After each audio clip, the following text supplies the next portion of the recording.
Yeah, I've been messing around with the Demon Hunter lately, and there's a new legendary item that came out in the show there's recently. Now, this item does escape now, causes you to tumble forward, and it can be activated again from a short time to return to your original location. Now, obviously, I have a dash skill on this as well, and I have multiple dash skills for the invocation. So because of that, I was interested in testing it. But while I was testing it, what I realized is it actually has a mechanic that's built into it that's quite nice. Now, if you're not familiar with Demon Hunter, for instance, typically what people run is a 2-piece of the Shell Bass to get the primary attack damage, and a 4-piece of Vithus, which increases your duration of beneficial effects and also increases your target's attack speed by 3 seconds when you gain a beneficial effect or grant one to yourself, is what it is, or a party member.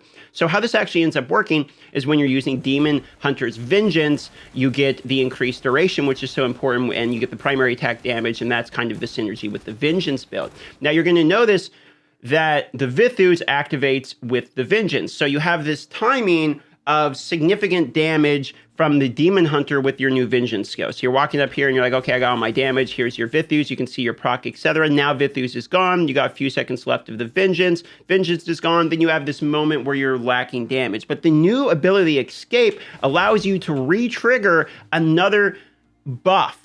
So if you have things like you can see Bottled Hope, which may be triggered on the previous Vengeance, then catch up in time for the next one, etc. Or if you're even using Vithus, because something that people don't realize about Vithus is the 4-piece set here has no cooldown, meaning I can go from Vengeance and using my Vengeance here on my Vithus to continue to deal damage, and then once that Vithus runs out for the 3 seconds, I can once again use the Escape, and the Escape will grant me this buff, which is a movement speed buff, which then re-triggers Vithus, and that movement speed buff, etc., is procced by the addition of Vithus, increased duration, etc. So there you go, here's how it looks. Vengeance, etc. Your Vithus runs out. You can then redo it, and now you have another 3 seconds of Vithus, making it where the entirety of your Vengeance now has this 30% attack speed bonus from during your Vengeance. So it's actually like not as bad of a move as it looks. And what's also interesting is in PvP, you can use it, you can run away a bunch, and then you can teleport quite a ways away. So if you're getting kited by somebody like a barbarian's running at you, Crusader or something, and it has a pretty low cooldown, you can actually use it to escape and then pop right back and run back the other direction. So in PvP, it's not quite so bad either. But because of the combination of the buffs, and because Vithus doesn't have a cooldown on this, and because now we have 2 buffs that are being buffed in their duration as well, plus the Blessed Pebble is a frequently used lower tier gem for like a 1-star gem, for instance, if you wanted to use this on Demon Hunter, and it works great with this as well, because what it does increases the duration of beneficial effects and your movement speed by a percentage after using the beneficial effects, okay?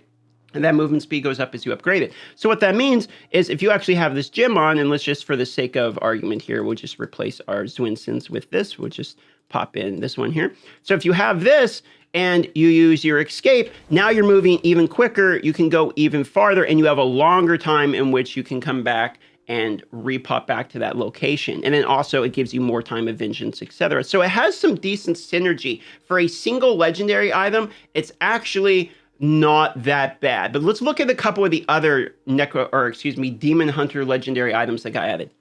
Here's where it gets interesting. You can have a helmet that gives you another escape charge, essentially allowing you to have your Vithus 30% attack speed up.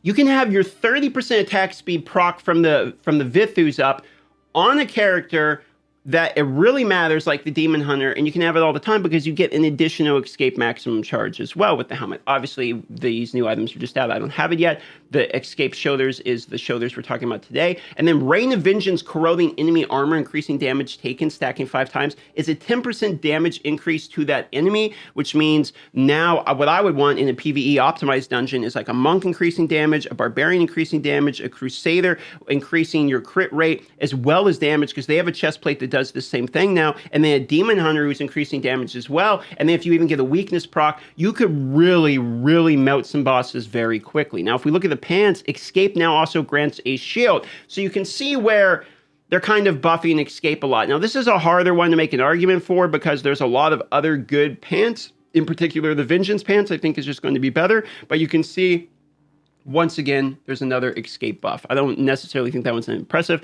Now, this one is a Sentry buff, which makes it where it launches rockets. I still think Sentry probably doesn't have too much of a use. From what I understand, Sentry counts as summons, so there is an argument to be made if you had some kind of summoning build and you're swapping between Necro and DH or something, maybe you could do that. And then the last item here, Sentry attacks marks enemy, increasing damage you do to the target by 8% for 3 seconds. See, now that one is kind of interesting because if you have a chest plate that is increasing the damage by 10% and then a Sentry by 8%, you're getting 18% increased damage.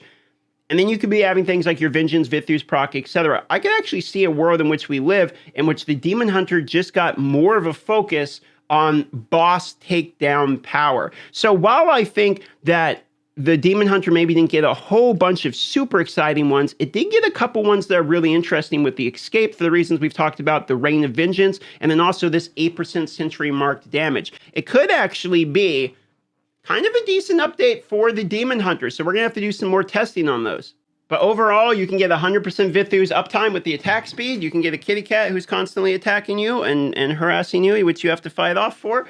And it looks like 18% increased damage if you're both using the offhand with the Sentry as well as the chest plate, if you're focusing primarily on dungeons within a group. So there's a couple new builds that look like they could be pretty good. So let's release the hounds. Everyone go out there, test all these new items. Let me know in the comments down below if you've tested them, what you think of them. There's an argument to be made. Some of them could be not too bad. Love you all. See you on the next video.